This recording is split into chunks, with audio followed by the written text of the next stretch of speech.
Welcome to Surviving Saturday, a podcast about holding on to hope in the midst of life's difficulties, disappointments, and dark seasons. Times like that remind us of the agony and despair the followers of Jesus felt on the Saturday of Easter weekend, in between the Friday on which he was crucified and the Sunday on which he rose from the dead.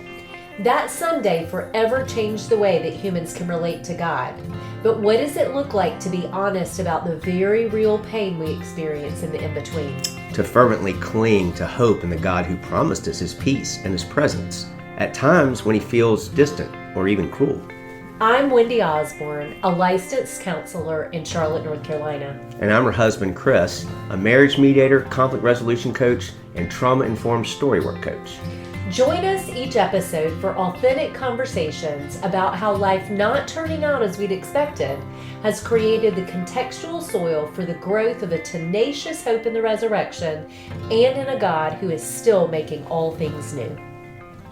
Hey there, and we're so glad to be with you for another episode of the Surviving Saturday podcast. We are still coming to you from Bar Harbor, Maine, and we are on our 30th anniversary trip and having fun doing kind of a retrospective, remembering things that have gone on over the years and ways that God showed up, things we've learned. But we've been revisiting some of the Saturday moments that we faced, really, that we encountered in our marriage. And Wendy, why don't you tell folks kind of why are we doing that? What's our hope as we go through some of these Saturday stories and talk about how we survived them?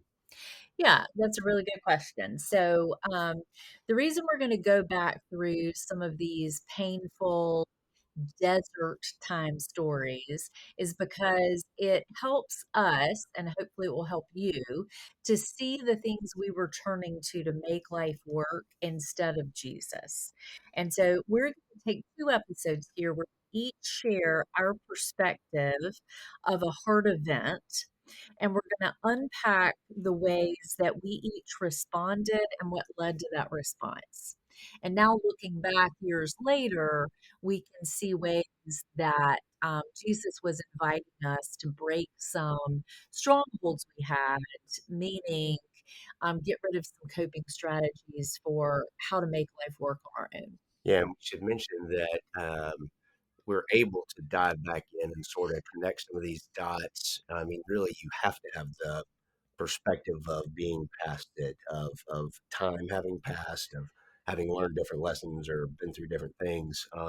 At the time, everything we're going to tell you about what happened in this particular Saturday situation, none of it was really apparent to us at the time. We could not No, have the meta level analysis no, of that's taken a lot of work to get there. yeah, and the hope is by illustrating that it can be something that hopefully gives people hope and a way of saying, there's clearly more going on than we can see in any particular circumstance. God's always at work doing something, but in the middle of it, just feels like my leg is on fire, or this is burning, I've lost a limb, whatever. You're trying to survive. Feels really hopeless. Yeah, Yeah. exactly. So I think you were going to for this particular Saturday season. It was quite a Saturday season for us, I think, and you were going to maybe start off talking about a time when I had a very unexpected job loss as we were brand new parents and a Yep. lot of things going on. So why don't you start with that, I guess? Yeah. So here's the story from my own perspective. Um, this was 6 or 7 years into our marriage, and our second child was a newborn. I'm guessing a month-ish old. And so I remember you coming home from work, Chris, and we had relatives visiting because we had this new baby. And you pulled me aside and said, "Can I talk to you in private? It's really important." And I could tell there was this sense of urgency in your voice. So we stepped into our laundry room, and I could already read the level of stress in your body. And we both knew that it would be too much to ask these relatives to bear, that it would be unfair to their own. Tendencies and proclivities toward anxiety to share this with them yet. So let me know that you had lost your job that day. And my heart kind of stopped, but I didn't pay any attention to that. My mind just started racing, and I was highly aware that I had stopped officially working just a few weeks prior. Right, because And we had so, just had Sir Kate, our second child. yes. And so, all sources of income that I had were done. And so we were thoroughly dependent on you. Um, and it was pretty scary. So, um, I remember you saying, "Hey, it's gonna be okay. I've already stopped by the seminary. Um, and I've gotten an application, and I think this might be God's door to inviting me into full-time vocational ministry." So my stomach dropped as I heard you talk, but my sense of caretaking and compliance took over. And I remember I just smiled at you there in the laundry room, and I said, "Yeah, okay, yeah, great, sure."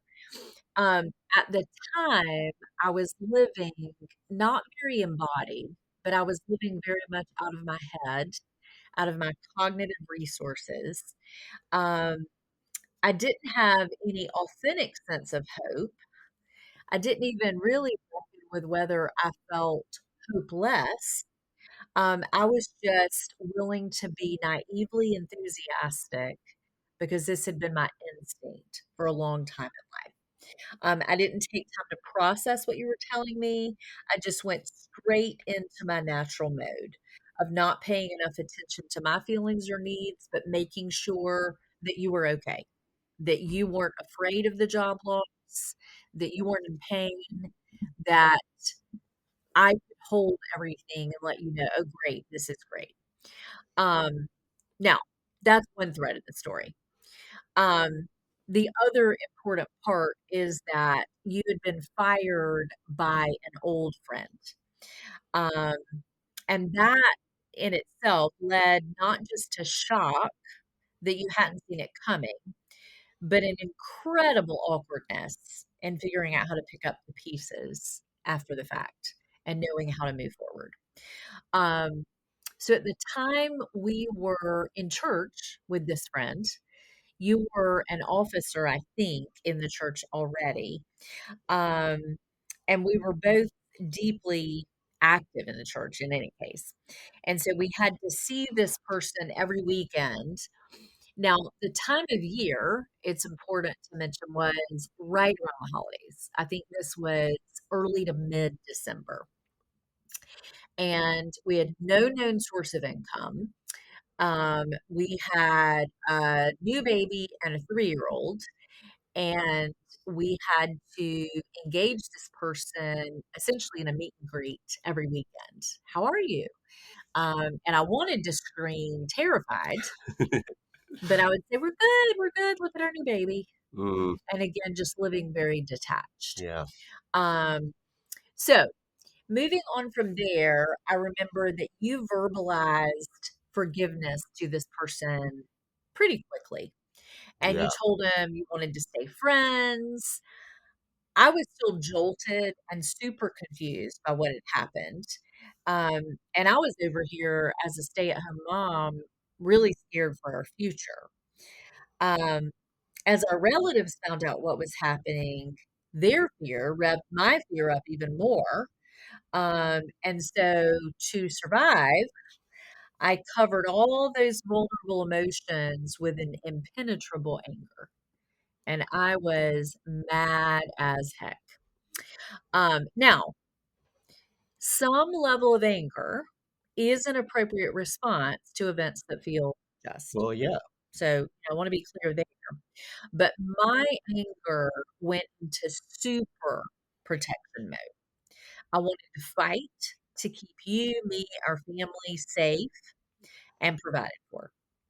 So in this situation, I read you as being passive.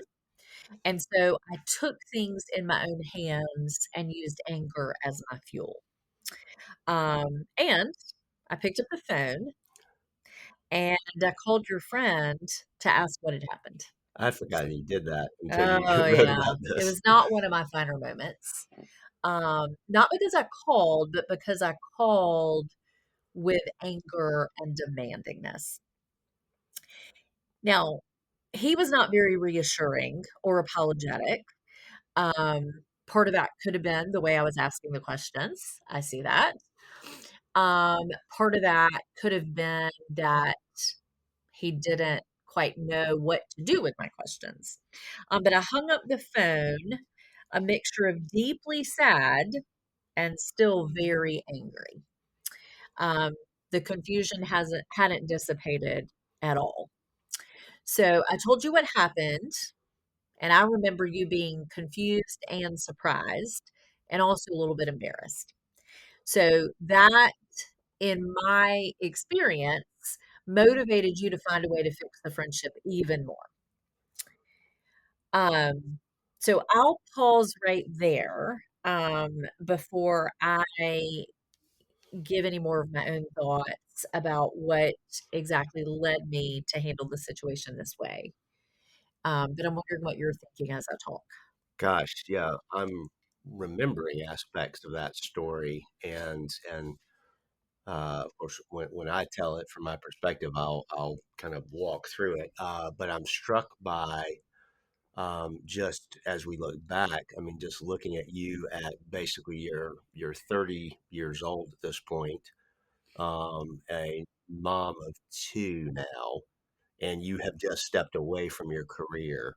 Can you step back into sort of get in touch with what did that feel like of you were fully dependent on what I could do, and here I come very unexpectedly saying I've got to find a new place to work. They didn't say get out right away. I didn't have only 2 weeks, Right. but it was holidays, so it was a tough time to Yeah. find a new job. But can you get back in touch with what your body was feeling and what it felt like at that point? Oh, I was petrified. And, we have to remember that what we shared in the last episode was only a couple of years old at this point, where we had conceived our first child. Your mother was diagnosed with cancer. A struggle with pornography came out. Then you had major surgery followed by radiation. And so there were so many things swirling that already led me to think the people in my life would prove unreliable. And so this landed there. And I was scared to death. I felt betrayed from so many angles. And that included from God. And I remember sitting on our bed. I think I was reading a Christianity Today article, and it was giving a survey of the lives of many of the men we look to in scripture as our heroes. And it talked about Jonah and Moses and Elijah and others who had reached a point of desperation such that they said to God, if this is all there is, kill me now. Oh wow. And I just remember getting in touch with a darkness of, is life ever going to feel safe to me? I can feel tears coming really close right now as I think back. Um, and I also realized I was not alone with those feelings, that biblical characters that I had looked up to and drawn strength from had been in that very place. And was that like a new sort of revelation, a new It was brand understanding? new because I mentioned before that part of my story is that if I suffer, it's somehow my fault. That the Christian life should show Jesus off very well, sort of this Oh, victorious Christianity. And I can't say that a singular person ever said that to me, but my body believed that if Jesus was my rescuer, then he would be very protective. okay. Okay. And so what were you thinking then? Because you were right. I did come in and say, um, hey, one of the things I did was on the way home, literally from getting this news, I stopped off at, we have a seminary near where we live here in Charlotte.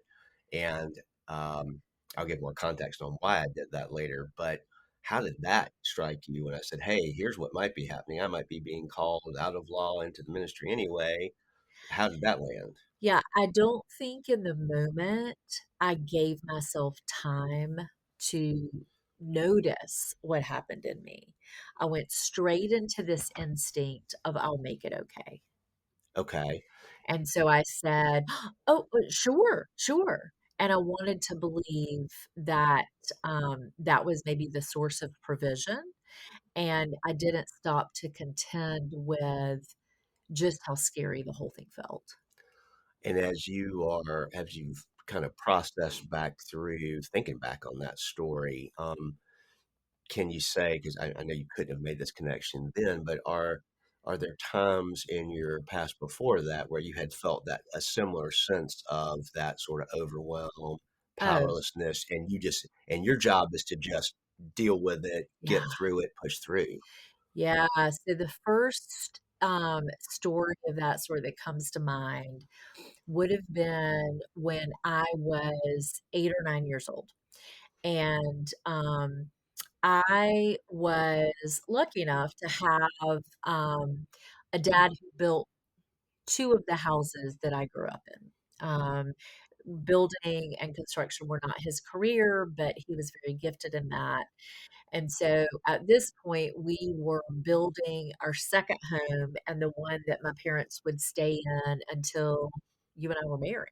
Okay. And so we rented a house in a completely different part of town that at the time was not considered very posh. It was a little edgy, but it was what we could afford to rent while my dad was building our house. And so I was already a little bit scared of what this new neighborhood might bring. But we went in to look at the house right before we moved in. And, in my memory, looking back, the house, it was definitely very sparse. Like we just needed a place to live as a family of five. And the floors were concrete, the walls were white, sort of that stucco look. And it was just bare bones. And so my parents showed me the room that would be my bedroom, and it was right inside the front door. You took an immediate left, and it bordered the front porch. And we got in the room and we were looking, and I remember it had like this musty smell, the whole house did. It was just an old house. And so one of my parents said, "One thing to know about this room, Wendy, is that the last owner died in here." Wait, what? Yeah, yeah, it's kinda like I've heard of that, like, diedinhouse.com that now you can see, if anybody's died in your house Oh before my you lived there, gosh. but this was our version of that, and so, they said, "The last owner died in this room. We hope it's not haunted." Now, I'm sure that they were just intending to have fun, but I was a little girl, 8 or 9, with a highly sensitive spirit, Yeah. and I remember being so scared. And I also knew I couldn't say that I was scared because nobody quite knew what to do with my emotions. I Ooh. felt things deeply, and their the way that they handle it was to diffuse it with humor. Okay. And so, what happened is I was petrified to be in that room when it got dark. And I don't think I ever spent a night in the room, because I couldn't stop thinking about ghosts being in the room with me, like the thing Yeah. being haunted. And so my parents said, "Well, just go, sleep in your brother's room." And so that's what I did for the next year and a half, 2 years while we were there. My dad had his own job, so the building of the house was not fast. So I think we were in that house, the rental, a year and a half or 2, and so, I just slept elsewhere.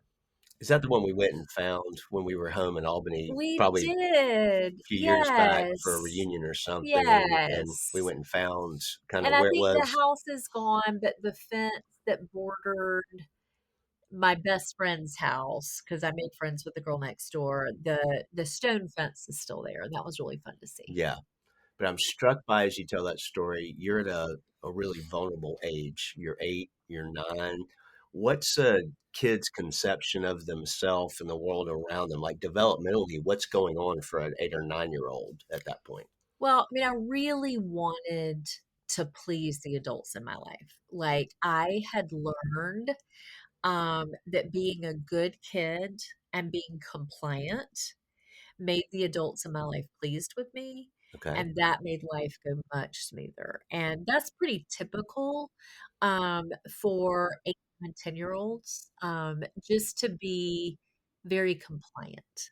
Okay. It's at about 11 they start individuating and being able to think of themselves apart from the family.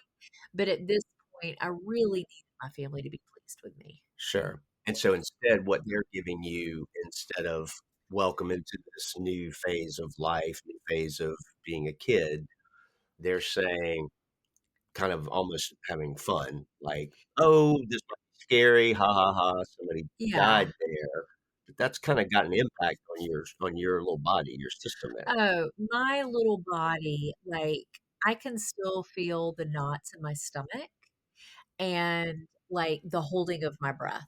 And those are 2 things that happen now when I get in stressful situations. If Mm, I'll tune into my body, I feel those 2. Now, knowing more now, my parents both had dealt with very scary family situations when they were young. And I think they didn't know what to do with fear. right. So they also had found ways to cope. And a lot of it was through minimization and humor. But I didn't have the cognitive capabilities to minimize yet. This was a story that they told me that felt very real, like perhaps it is haunted. Mhm. And my brother didn't want me in his room. I No. mean, he was on a little sister in there. But I was so scared that that's what I did. Now, I didn't think about it until years and years later, but no one suggested we switch rooms Oh, because a boy could have thought that was fun well, to he's be in 4 a room years older, watching. yeah. 4 years older at, Um, like, 12, 13, he might have been like, "Hey, the age of Ghostbusters," and right, that would have been fun. exactly, exactly.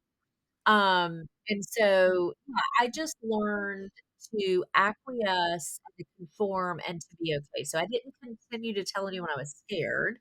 I just made do, and I just went and slept in the other room, um, and just figured out how to be okay.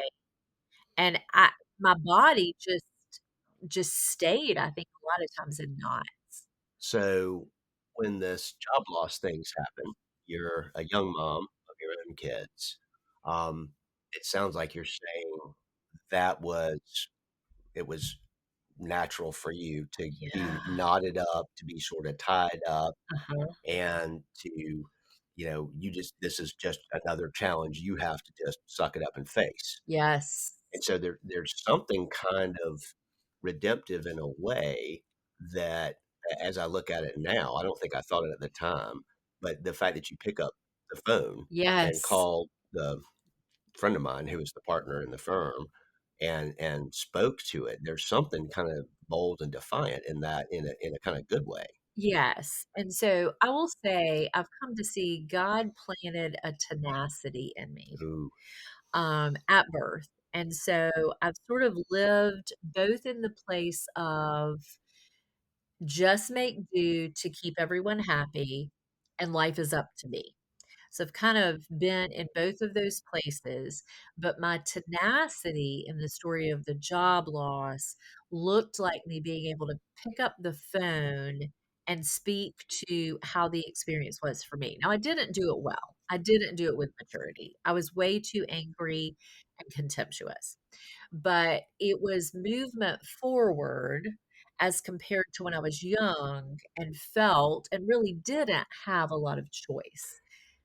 Yeah, it strikes me, and partly it's because I know some of your other stories that I'm sure we'll share at some point in time about times of fear where you were kind of rendered mute and where Yes. you didn't Yes. speak and you were haunted sort of by this silence. Yeah. And so here, where you actually vocalized, disappointment, frustration, you asked questions, and you asked, as we look back on it, you asked questions that I wasn't really asking and probably Right. should have been.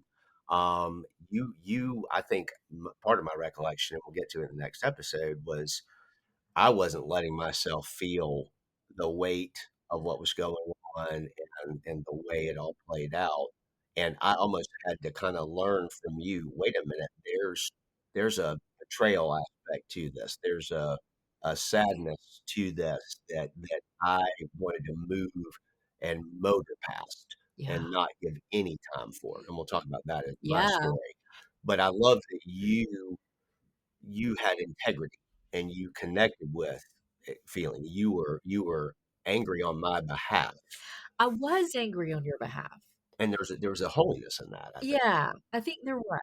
I think Again, there was. not in how we played it out and not in how it's No. communicated, but the fierceness that alarm in you, something is wrong. And at this point in my life, I'm actually going to say something about it. There's something kind of beautiful and redemptive in that. Yeah, I think I was desperate for people to join me in the reality of what was happening. And that's just a theme throughout my life of will other people see what's actually happening and do something? Because otherwise, I'm left with life is up to me and I've got to make do to make it work.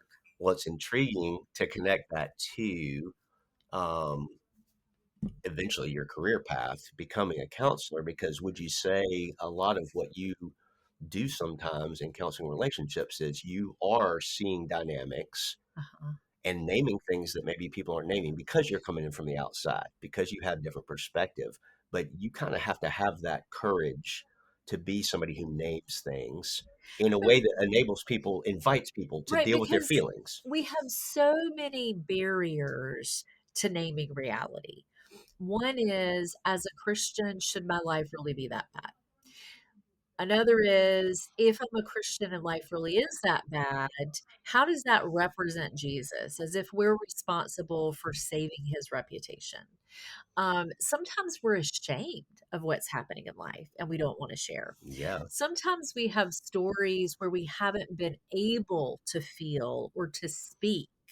And so we don't know how to do that now. So yeah, the role that I often play is very gently pulling back the veil and helping people see what's actually happening because Jesus works in reality in what's going on. He doesn't work in fiction Right.